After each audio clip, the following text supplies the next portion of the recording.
I am a rural boy through and through. I grew up in Bungoma in the year 1990 when Kasavuli was joining KTN. I was 8 years old. Those of you who grew up in the rural areas in those times, we know we didn't have electricity and we didn't have TV. We didn't know many of these people that we hear these days, Fires Qureshi and the others. I can tell you that it's still an honor for me to be in your presence, Fires. But if my wife, who grew up in Nairobi, was here today, she would be losing her mind because she adored you people. Catherine Kasavuli, I think she had a crush on, what is his name? This was supposed to be the person who was to deny me a spouse. Yeah, Jimmy Gathu. So it was, Jimmy, I can tell you, it was between you and that gentleman who sings called Asha. Lakini mimi ndio niko. So, it is a pleasure to meet all of you, to meet Catherine. There are some things that have been said about Catherine. One of the things that was said by the CEO, the acting MD of KBC when we were doing the fundraiser, is that Catherine was so well spoken. Her intonation was on point. She delivered the bulletin in the manner in which it was supposed to be delivered. She didn't sound like a lawyer. And we were shocked.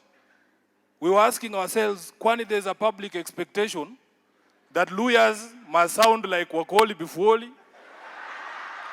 must sound like my uncle Atwoli, must sound like Papa Shirandula the late, or must sound like the other guy from Vioja Mahakamani, what's his name? Makoha, so that you realize that we are lawyers. So I want to say that Catherine presented herself in a manner, and this, the second thing that was said here, I think by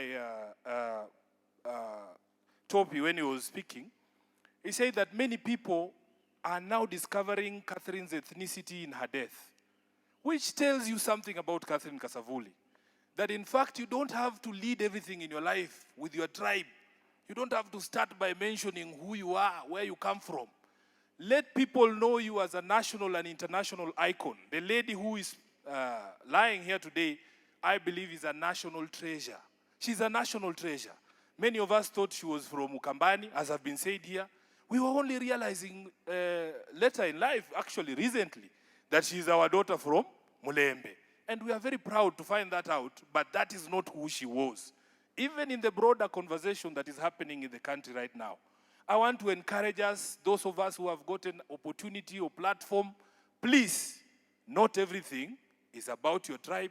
Your tribe is not what defines you. It is not your purpose in life to advance your tribe's interests. It is your purpose in life to change the lives of the people that you have been elected or appointed to serve. And I want to encourage all the leaders. I want to encourage all the leaders, and especially those of us here in Nairobi. Please, and you the people who elected us, encourage us to be objective leaders. Encourage us to see things from the perspective of a nation, the perspective of all of you being our brothers and sisters. I will give you an example. Just meters from where we are seated here, there is a new road that links Ngong Road to Langata Road. How many of you have used that road? All of you, almost all of you have used that road.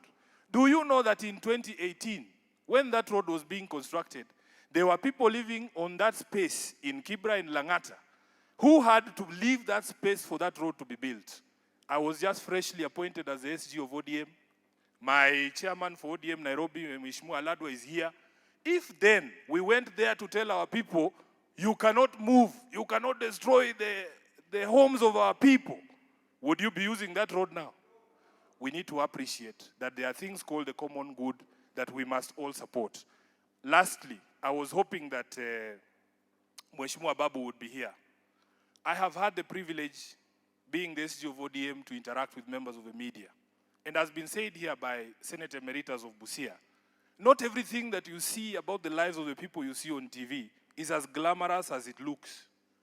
These people have challenges, they have problems, they face issues just like ourselves. Many of these media houses, many of them are my friends, but I must say, they don't always take care of the people behind the screens as much as they should. It is just a fact. When you say you need to dress well, those clothes are expensive. Those clothes are expensive. Shoes are expensive. Sindio? Hata siku hizi, kuna hii ingine ya nasikia huwezi soma news bila weave, sijui kwa nini. Pia hiyo iko na bei yake. So these people need to be taken care of. And I was happy that the CS for, because it's not just a CS for sports, it's also the CS for culture.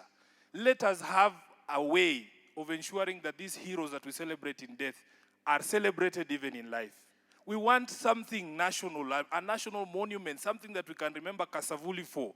Even if for you, as the current administration just builds one theater or a training school for people to go into TV and production and name it after Catherine Kasavuli, we will appreciate that you have done something for the people of Kenya.